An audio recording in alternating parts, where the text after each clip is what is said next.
많은 분들이 브레이크를 쓸 때 뒷브레이크보다는 앞브레이크가 제동이 잘 되니까 앞브레이크 위주로 브레이킹을 하시는 분들이 있는데요. 앞브레이크 위주의 브레이킹은 좋은 습관은 아닙니다. 왜 그러냐면요, 브레이크를 잡게 되면 이 사람이 여기 타지 않습니까?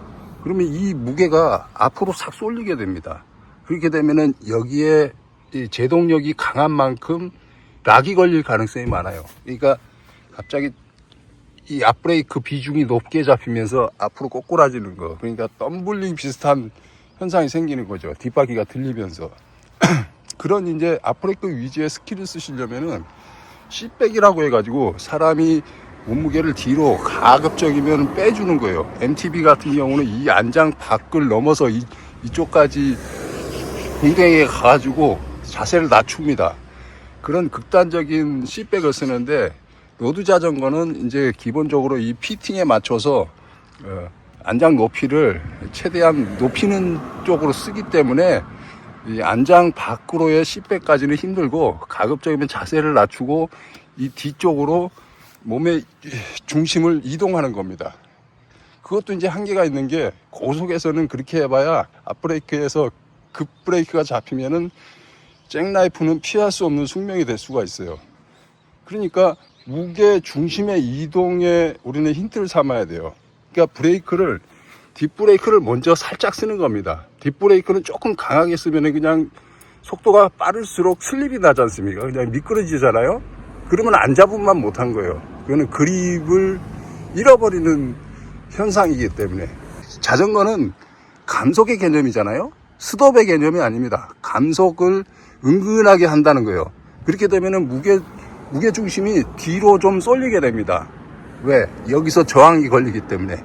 그러면서 시차를 두고 앞브레이크를 쓰면은 스무스한 제동이 가능해지는 겁니다. 그리고 이제 그 내리막에서 특히 조심하실 부분은 댄싱 자세 있죠? 스탠딩 자세로 앞브레이크를 쓰면은 그거는 고바이기 때문에 더더욱 잭나이프의 위험이 큽니다. 그러니까 가급적이면 내리막에서는 스탠딩 자세를 취하지 않는 게 일단은 좋습니다. 그러니까 내리막에서는 더더욱 민감하게 뒷브레이크를 활용하면서 시차를 두고 앞브레이크를 쓰는 게 중요하다는 거죠. 그리고 내리막에서는 어떤 분들 보면은 내리막 내내 은근히 브레이크를 잡고 내려가시는 분들이 있어요. 그게 짧은 내리막이면 상관없는데, 뭐 령급의 아주 긴 내리막을 그런 식으로 계속 은근히 잡고 내려오시면은요, 이게 열이 받아가지고 페이퍼록이라고 합니까? 나중에는 제동이 안 되는 현상이 생길 수가 있어요.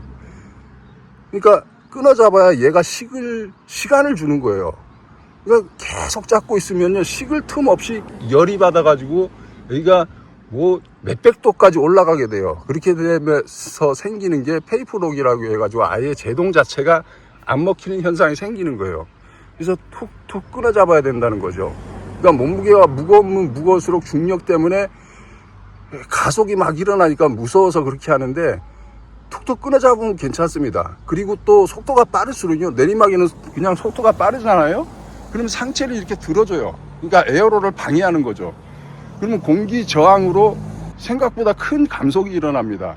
그렇게 몸으로 에어로를 방해하면서 감속을 하고 브레이크도 끊어잡으면서 내려오시면은 브레이크 과열 걱정 없이 안전하게 내려올 수가 있는 거고, 그게 이제 디스크에는 이제 과열 문제가 다일 수가 있는데, 림 브레이크 같은 경우는요, 뭐 만약에 이게 카본 휠이다. 카본 휠은 열에 약하거든요. 이거 계속 잡고 열을 가하면은 이게 열 변형이 일어나가지고 크랙이 생기거나 휘어지거나 이래가지고 대형 사고로 이어질 수 있고, 대형 사고 일어나지 않더라도 휠을 버리게 되는 거죠.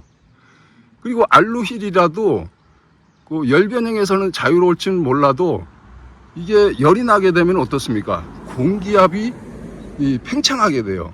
그러니까 로드 자전거는 뭐 거의 100 psi 가까운 고압을 때려놓고 다니지 않습니까? 이 바퀴가 얇기 때문에. 그래야 어느 정도 공기압이 유지돼야 이렇게 막 단차를 밟았을 때 스네이크 바이크 생기는 그런 펑크 현상도 예방할 수 있기 때문에 그런 고압을 때려 넣고 다니는데, 그렇게 되면은 여기서 압의 과한 팽창으로 인해서 타이어가 터지거나 이런 일이 생길 수가 있다는 거죠.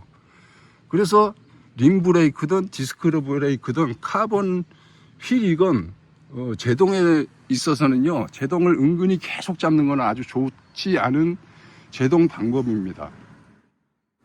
그러니까 정리하면 내리막에서는 ABS 잡듯이 툭툭 끊어서 잡는다. 두 번째로 브레이크는 뒷브레이크를 먼저 쓰고 시차를 두고 앞브레이크를 쓰는 거다. 세 번째로는 제동 시에는 몸을 낮추고 무게중심을 뒤로 이동한다. MTB 같은 경우는 10배까지 시도하는 적극적인 자세도 필요하다. 그리고 스탠딩에서의 강한 브레이킹은 금물이다. 그리고 마지막으로, 이거는 마지막으로 얘기했습니다만 가장 중요한 겁니다. 급브레이크 쓸 일을 애초에 방지하는, 그러니까 예지력이 중요하다는 거죠. 우리가 라이딩을 하다 보면 상상하지 못할 일들이 발생하고, 어떠한 일이 생겨도 내가 대응할 준비가 되어 있으면은요, 대부분의 상황에서 급작스러운 브레이크 조작할 일이 아예 없습니다.